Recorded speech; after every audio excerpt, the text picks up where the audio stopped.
Memes. The Wii U. Usually, when we see those two words together, we think of memes about the Wii U, about how it hilariously failed and became Nintendo's second worst selling console ever, but what about memes on the Wii U?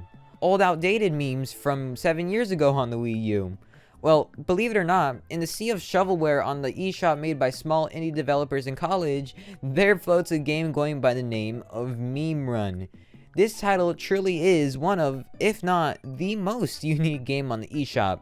Actually, let me scratch that. It was the most unique title on the eShop because the poor thing only lasted about 4 months before being taken down by Nintendo. And about a year later, the developers clearly didn't learn their lesson when he put out a whole sequel which also got taken down rather quickly. But before we get too much into that, let's talk about the infamous first edition of the series.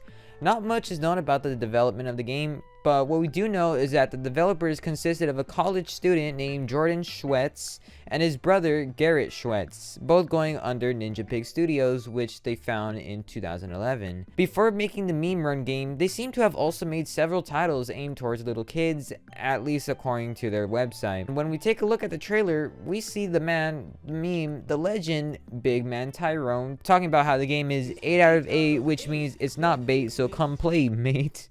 But really, this trailer isn't anything too special because the developers only commissioned it on his Fiverr page, which is still open to this day.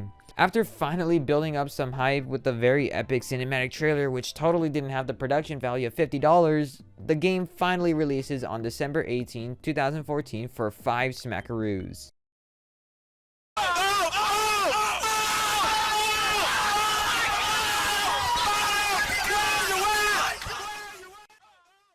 Yeah, upon launching it up, you're greeted to a bunch of unfunny ear rape, and it would only be worse if you're playing this song with the TV speakers at full blast. After having to go through that, you can go ahead and press X to start this game. The objective here is to pretty much survive by running as long as you can while jumping over and ducking under certain obstacles.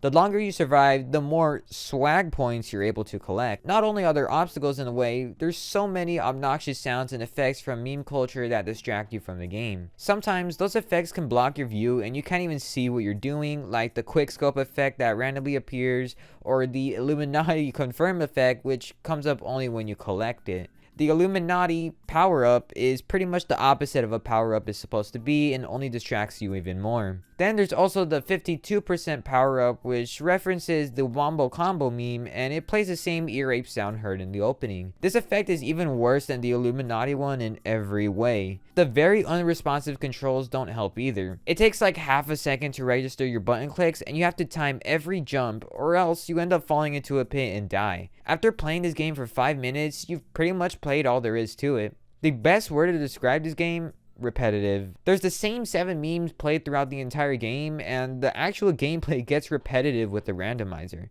There is nothing here to actually help you win the game, and you only ever end up dying after about 15 seconds. The game ended up getting taken down in March of 2015 because of copyright issues with the Trollface being the main character. The developers are lucky they got in trouble with them and not Activision for their unlicensed use of the Modern Warfare 2 quickscope animation and hit marker sounds. Seeing that Nintendo even allowed this game is nuts. This game is pretty much one of those free games you'd see on the Google Play Store, except you actually have to pay $5 for it. Thank God we're done with that monstrosity. I don't think anything can ever top that horrible Oh God. Yeah, the sequel to the horrible game, Bigly's Revenge, which came out about a year after Meme Run. Well, should it even be considered a sequel? I don't even know anymore. It's made by the same people who made Meme Run.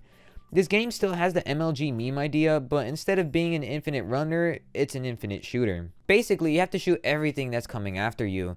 The Bigly character as a 3D model, the Bigly character as a PNG image, and the Illuminati. The idea is similar to Call of Duty Zombies, as you can upgrade weapons by spending money you get from killing anything that comes your way. Throughout the game, there's constant screaming for no reason, and it lasts forever.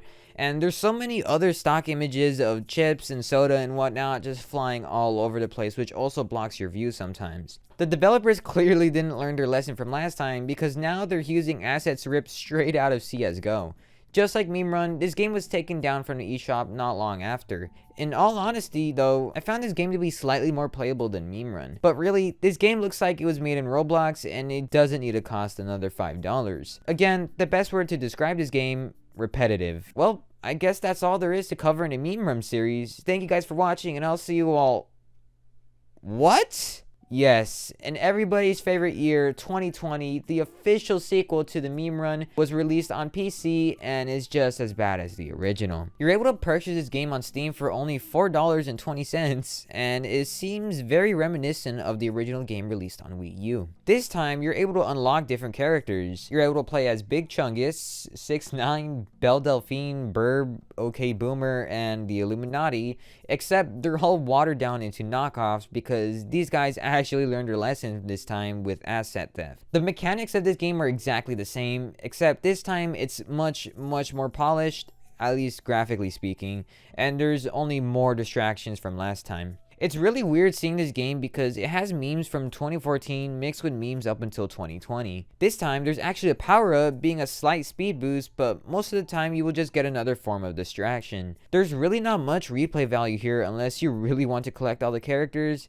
but again, it's a repetitive game that you wouldn't want to play again. Okay, well, there you have it, all the horrible installments in the Meme Run series, and I'm being for real this time. All these games just felt gimmicky and had no real replay value, and even the new Meme Run 2 sequel, which is already out of date. Though the first two installments were really interesting to look at since this was during the Wii U era, I still can't understand why Nintendo failed twice on checking for copyright issues on these games.